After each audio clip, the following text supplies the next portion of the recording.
कल हमने कर लिया था ट्रेनिंग एंड डेवलपमेंट किया था, परफॉर्मेंस अप्रेजल किया था। अब आगे बढ़ते हैं। आज सबसे पहले है प्रमोशन एंड करियर प्लानिंग। देखो प्रमोशन तो बहुत इंपॉर्टेंट है, प्रमोशन नहीं मिलेगी तो बंदे को मोटिवेशन कहाँ से मिलेगी, है ना।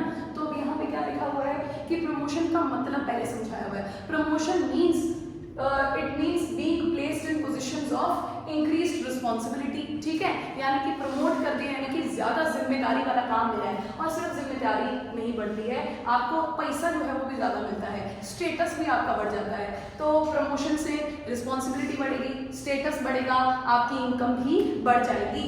तो सेकंड पॉइंट लिखा है यार कि हर एम्प्लॉयर को जो सुपीरियर होता है, ठीक है, उसको ना एनकरेज करना चाहिए अपने सबॉर्डिनेट्स को कि आप प्लीज अपनी ग्रोथ पे ध्यान दीजिए और अपने फुल पोटेंशियल को रियलाइज कीजिए। फुल पोटेंशियल यानी कि वो बनना जो एक व्यक्ति बनने के काबिल है।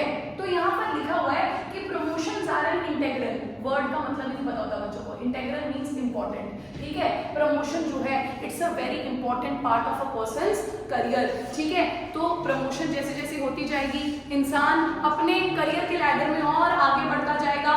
और प्रमोशन से आप जानते हैं बेटा जॉब सेटिस्फैक्शन की फीलिंग आती है, ठीक है। और यहाँ तक कि हम आगे चल के प्रमोशन के बारे में पूरा डिटेल में भी पढ़ेंगे। तो प्रमोशन से ना एक चेन ऑफ प्रमोशंस जो है एक लड़ी लग जाती है प्रमोशंस की। जैसे मान लीजिए कि एक ऑर्गेनाइजेशन है, उसमें समीर एक मैनेजर है। अब समीर की जब प्रमोशन होगी तो समीर की तो पोजीशन खाली होगी, तो जो उसका सबॉर्डिनेट प्रवनीत है वो उसकी जगह पे आएगा, फिर जो उसका सबॉर्डिनेट ईशान है वो उसकी जगह पे आ जाएगा। तो एक प्रमोशन से लड़ियां लग गई प्रमोशंस की, और इससे हमारी ऑर्गेनाइजेशन के अंदर एक बहुत ही पॉजिटिव सा एटमॉस्फेयर क्या हो जाता है, क्रिएट हो जाता है, ठीक है। अब चलिए फाइनली पहुंच चुके हैं स्टाफिंग प्रोसेस के लास्ट पॉइंट, कंपनसेशन पे। कंपनसेशन साधारण भाषा में बोलूं तो सैलरी, इनकम, किसी भी तरीके की पेमेंट जो कंपनी की तरफ से अपने स्टाफ को जा रही है वो है कंपनसेशन। समझने वाली बात ये है कि कंपनसेशन देना भी कोई सीधा साधा काम नहीं है। दो टाइप्स की कंपनसेशन है, एक है डायरेक्ट और एक है इनडायरेक्ट। डायरेक्ट कंपनसेशन यानी कि जो डायरेक्ट फाइनेंस, जो डायरेक्ट पैसा जा रहा है कंपनी की तरफ से एम्प्लॉइज की जेब में, ठीक है। डायरेक्ट मतलब बेटा सीधा पैसा दे देना, इनडायरेक्ट मतलब पैसा नहीं दिया हमने, पैसे से मिलने वाली कोई चीज लेके दे दी अपने स्टाफ को। तो डायरेक्ट और इनडायरेक्ट का फर्क समझो पहले। डायरेक्ट मतलब पैसा दे दिया, इनडायरेक्ट मतलब पैसे से मिलने वाली कोई चीज दे दी। कविश बेटा लिखने पे क्यों फोकस कर रहे हो, क्या मिल जाएगा आपको ये लिख करके, क्या मिलेगा मेरे को बताओ। यहाँ पे मैं पढ़ा रही हूँ, लिखी जा रहा है, कोई फायदा है लिखने का। तो डायरेक्ट क्या होता है, जब आपके हाथ में कंपनी ने क्या पकड़ा दिए, पैसे, या और इनडायरेक्ट क्या हो गया, जिसमें आपको पकड़ा दी पैसे से मिलने वाली कोई चीज। अब यहाँ देखो डायरेक्ट की मैंने यहाँ पे लिखा हुआ है डायरेक्ट फाइनेंशियल पेमेंट, जैसे वेजेस दे दी, सैलरी दे दी, बोनस वगैरह दे दी। अच्छा डायरेक्ट भी आगे दो टाइप्स में, डायरेक्ट की एक टाइप है टाइम बेस्ड और दूसरी है परफॉर्मेंस बेस्ड, ठीक है। टाइम बेस्ड यानी कि मंथली सैलरी आ रही है, क्वार्टरली आ रही है, 6 मंथ्स के बाद आ रही है, या एनुअली आ रही है, ठीक है, या डेली भी हो सकती है, वीकली भी हो सकती है।